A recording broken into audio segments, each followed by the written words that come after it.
One of the obstacles that prevents readers from enjoying epic fantasy, other than the biggest authors refusing to finish the biggest series, is that they're often slow, plodding narratives that like to examine the history of every blade of grass, every obscure village custom, every tertiary character's distant family tree. An epic fantasy book can move slower than rush hour in a snowstorm when you really need a bathroom. Looking to cure readers of this problem, sci-fi author Larry Correia burst into the genre in 2015 with his first Saga of the Forgotten Warrior novel, Son of the Black Sword. It's an epic fantasy that moves at the pace of a modern-day thriller, and it delivers on that promise. Set in a fantasy world that feels very much like Southeast Asia, we're transported to the continent of Lok, where we follow the exploits of Ashok Vidal, a protector of the land and the bearer of the lethal Ancestor Blade Angruvidal. Ancestor Blades are kind of like Thor's hammer. They can only be wielded by someone they choose, and the bearer has to conduct himself with honor while carrying it. Any shameful or disgraceful act will cause the sword to shatter, and any house that loses its sword is vulnerable to its political enemies. Unlike Thor's hammer, Ancestor Blades aren't just impossible to lift if you're not chosen. One will force you to hurt yourself and perhaps even commit suicide if it finds you lacking. So if you're going to try lifting an unclaimed blade, have your affairs in order. Angruvidal is especially dangerous in the hands of Ashok, who has also got powerful magical enhancements and does not possess the capacity to feel fear. This makes him the ideal warrior to deal with seafaring demons that occasionally come on land, and this is where we get a glimpse of the history of this world. Long ago, there was an apocalypse-level event where demons rose up out of hell, and the gods had to send a warrior to vanquish them. He came from the skies in a powerful ship, and he pushed the demons into the sea, where they would remain in an uneasy truce with the humans on land. Men stay out of the water and don't cross the oceans on ships. Demons stay off the surface, and everything's cool. That hero, Ram Rowan, then created the Ancestor Blades and bestowed them on mankind to keep the demons at bay. That was centuries ago. Now most of the Ancestor Blades are shattered and the demons are getting bolder with their incursions, and that's just the start of things. After Ashok dispatches a pair of demons in the north of Lok, he gets a summons to return to the capital and speak to the dying leader of his order. The master tells Ashok that his life is a lie, that he's basically a human forgery created by magic. He was never truly of House Vidal, but rather he was part of the casteless group of laborers, considered under the law to not even be people. He was a child laborer in a time between sword bearers. It was his job to scrub blood off the floors every time a warrior tried to lift Angruvidal and ended up dead. One night when he was 10, he had to move Angruvidal to clean a spot of blood on the floor, and the sword ended up choosing him.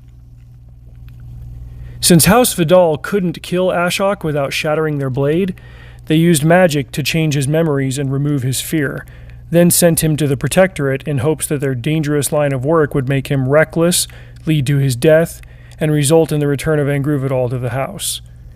Solid plan for a bunch of scheming politicos, but it backfired. Ashok became an unstoppable killing machine for the next several years. When he learns his true origins and that his entire village has been destroyed to hide them, he returns to House Vidal and demands justice. After he literally cleans house there, Ashok turns himself over to the law for punishment and is thrown in prison. However, Angruvidal doesn't shatter and nobody can take it from him, so he becomes a unique legal case requiring deliberation. The Order of Inquisitors decides that rather than execution, Ashok is to flee the prison, find a distant band of religious rebels, and fully ally himself with their cause to celebrate the casteless. As a true believer in the law, nothing could be more shameful to Ashok, but he has to comply. He breaks out with Angruvidal and joins up with the Zealots, meeting two of their main figureheads, Thera and Kita. Thera is a prophet of the forgotten gods, and Kita is known as the Keeper of Names, a man who knows who everyone truly is. Ashok deals with the inner turmoil of keeping his loyalty to the law by working for people who would destroy it. This leads to escalating conflicts along the way, including brutal fights with various bands of scum in different areas of Lok.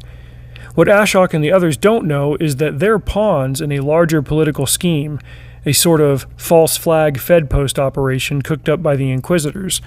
They want the casteless to rise up so they have an excuse to eradicate them all, as they are the greatest threat to the secular law. It is the casteless who preserve the old religious traditions, and there's just no room for that in a politically enlightened age. What neither the Inquisition nor Ashok could know is that the forgotten gods are still around, and they've picked their own champion in this conflict. Son of the Black Sword ends with an epic showdown against a lesser villain, Nadan. In the final fight, Ashok cements himself as the hero of the casteless. Thera is kidnapped by the Inquisition, and Groovidal shatters, and Ashok briefly communes with the spirit of Ram Rowan, who chooses him as his champion. In a matter of 400 pages, or 16 audio hours, we get a very thorough look at the political structure, history, mythology, and characters of a complex but fast-paced world, and things are just getting started. As a final note, here are some of the other characters you should be familiar with as the series unfolds. Devadas, a protector like Ashok, though 2 years his senior and with a more established pedigree. Devadas's father and grandfather were both the bearers of their house's ancestral blade. However, the blade shattered while in his father's possession, and he doesn't know why. Devadas assumes he would have also become its bearer, but without it, his future prospects are diminished. He envies Ashok for his blade, and when he learns the truth about Ashok, Devadas is particularly incensed. He is, by all other metrics, a good man and a firm believer in the law, and he has the loyalty of his subordinate protectors. Radha, a librarian tasked with looking up the history of the casteless during a legal case in which the capital is considering the outright genocide against all non-people. She discovers a discrepancy in the archives along with a conspiracy to subvert the case, but as she pursues the truth, she's threatened into silence by the Inquisition. Radha disguises herself and seeks out Devadas's help, and he lends his aid to her cause.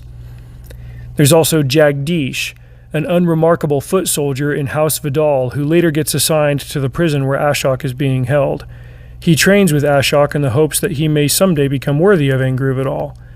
Throughout the series, Jagdish has one of the best arcs, constantly leveling up from nameless henchman to power player. Then there's Gutch, a prisoner with strong contacts in the smuggling world and other elements of the criminal underground. He has an ever-growing role in the series, much like Jagdish, so he's worth following. Karno is a hammer-wielding soldier under Devadas's command, known as Blunt Karno for his weapon of choice as well as his demeanor. Omand is the Grand Inquisitor and principal villain, pulling strings on all the evil goings-on in the capital. It is he who sentences Ashok to a life of dishonor amongst the casteless rebels. Sikasso is a member of the House of Assassins, who are trained wizards that carry out the Inquisition's evil deeds. He and his ilk attempt to kill Ashok at the final bridge battle. While they succeed in capturing the prophet Thera, Ashok chops off Sikasso's arm with an axe, forcing him to flee with magic, but he'll be back. And finally, Nadan, a brutal warlord of House Somsak, whose ancestor blade shattered long ago. He tries to duel Ashok for Angru Vidal and ends up getting his tongue cut out for his offensive speech. Later, Sikasso furnishes Nadan with the severed tongue of a demon, which fuses with Nadan's body and gives him the power of speech, simultaneously corrupting him with dark magic. While this makes him a formidable foe, Ashok still defeats him in battle. I really love this book. I've read it 4 times and I'll read it many more. Larry Correia is currently at work on the 5th and final installment. Stay tuned for my next recap in this series, House of Assassins. And if you'd like to see a printed version of this review and recap, go check out upstreamreviews.com and search through the archives. Till next time, drive safe. See you out there.